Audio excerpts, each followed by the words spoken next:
इसने अपने साथ साथ पूरे खानदान की इज्जत मिट्टी में मिला दी। इसे ज़रा भी शर्म नहीं आई अपना ससुराल छोड़कर आते हुए। अपने साथ साथ इसने पूरे खानदान की इज्जत को भी मिट्टी में मिला दिया। इसीलिए कहती थी इतना मत पढ़ाओ, इसका दिमाग 7वें आसमान पर चढ़ गया है। लेकिन मेरी बात तो किसी को माननी ही नहीं है। सबको मेरी बात कांटों की तरह चुभती है। तो फिर अब भुगतो। कमला जी ने अपने पूरे परिवार के सामने कहा। कमला जी के परिवार में उनके पति रविंदर जी, बड़ा बेटा राकेश और उसकी पत्नी प्रमिला, छोटा बेटा सुरेश और उसकी पत्नी शांता रहते थे। राकेश और प्रमिला की 2 बेटियां थीं, मीरा और रेखा, और सुरेश और शांता का एक बेटा राजीव था। राकेश और सुरेश दोनों अपना फैमिली बिजनेस संभालते थे। राकेश की बड़ी बेटी मीरा की शादी को 1 साल हो चुका था और वो अपने ससुराल में झगड़ा करके मायके वापस आ गई थी। और यहाँ पर उसकी दादी कमला जी उसके बारे में ये सब कुछ बोल रही थी। मीरा बस रोए जा रही थी। कमला जी बोली, क्यों री, झगड़ा किस घर में नहीं होता, तो हर कोई इस तरह से घर छोड़कर चला आता है। अगर ऐसे ही सब लोग करने लगे तो पता नहीं क्या होगा इस दुनिया का।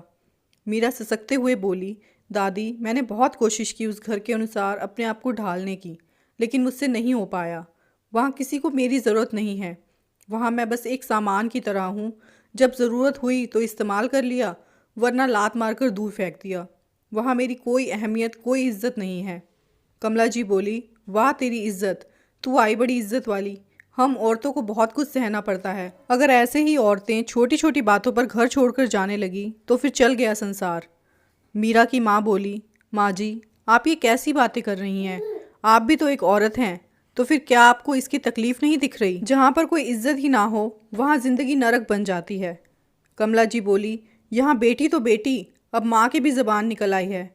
इसी दिन के लिए मैंने इतने पैसे खर्च करके ब्याह करवाया था इसका। खुद की एक और बेटी ब्यानी है, ये मत भूल। अभी भी वक्त है, इसको समझा बुझाकर ससुराल भेज दे, वरना इस घर की इज्जत मिट्टी में मिल जाएगी और रेखा के लिए भी कोई अच्छा रिश्ता नहीं आएगा। ये कहकर कमला जी वहाँ से उठकर चली गई।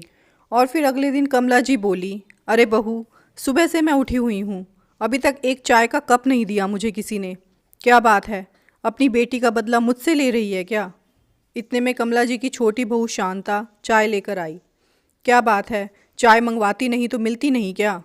इतने में प्रमिला बोली, माँ जी इतना चिल्लाने से तो अच्छा है कि आप खुद ही अपने लिए चाय बना लेती। अरे वाह, अब तो तेरे भी पर निकल आए हैं। ये कौन सा तरीका है अपनी सास से बात करने का। आने दे आज राकेश को, वही तेरी खबर लेगा शाम को। जब कमला जी ने राकेश को सारी बात बताई तो राकेश बोला, माँ इतनी उम्र हो गई है, ये नहीं कि मैं कोई भजन कीर्तन में मन लगाऊं, बस जब देखो बहुओं के पीछे पड़ी रहती हो। कमला जी राकेश की इस तरह की बात से हैरान हो गई। अब तो आए दिन हर कोई कमला जी से ऐसे ही बात करता था, यहाँ तक कि उनके पति रविंद्र जी भी। एक दिन कमला जी ने सबको बुलाया और कहा, मैं अब हमेशा के लिए आश्रम जा रही हूँ, मैं यहाँ पर नहीं रह सकती। वैसे भी इस घर में मेरी कोई कद्र नहीं है, ना ही मुझे कोई पूछता है।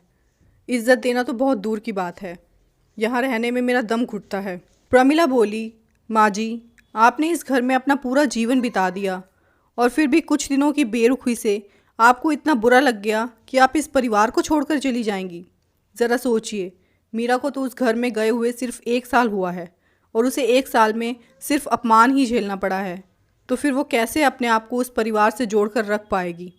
आपने अभी कहा ना कि यहाँ पर आपकी इज्जत नहीं है, इसीलिए आपका दम घुट रहा है, तो मीरा का भी तो वहाँ पर दम घुटता होगा। आपको हम लोग ये बात समझा समझा कर थक गए, लेकिन आपको समझ नहीं आई, इसलिए हम सबको ये नाटक करना पड़ा ताकि आपको मीरा की तकलीफ़ समझ में आ सके। जब हमारी बेटियाँ हमें तकलीफ़ बताती हैं तब तो हम उनकी तकलीफ़ समझते नहीं और फिर बाद में पछताने के अलावा हमारे पास कोई रास्ता नहीं बचता।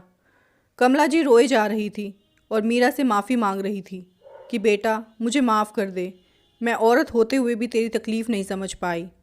मीरा अपने दादू की तरफ देखते हुए बोली, थैंक यू दादू। कमला जी हैरान हो गई और पूछने लगी, तुम इन्हें क्यों थैंक यू बोल रही हो। मीरा ने कहा, क्योंकि ये सारा नाटक इन्हीं का ही रचा हुआ है। कमला जी बोली, हाँ मुझे पहले ही समझ आना चाहिए था, क्योंकि जब नाटक की बात हो इनसे बेहतर और कौन कर सकता है। मुझे तो शक होता है कि आप हमेशा बोलते हैं कि आप मेरी बहुत इज्जत करते हैं, ये भी एक नाटक तो नहीं। रविंदर जी बोले, समझदार को तो इशारा ही काफ़ी है। ये सुन के सब लोग ज़ोर ज़ोर से हंसने लगे। दोस्तों, इस कहानी के बारे में आपकी क्या राय है, कमेंट सेक्शन में ज़रूर बताना। चैनल पर नए हैं तो चैनल को सब्सक्राइब, वीडियो को लाइक और शेयर भी ज़रूर कर देना। Thank you for watching this video. Take care, bye bye.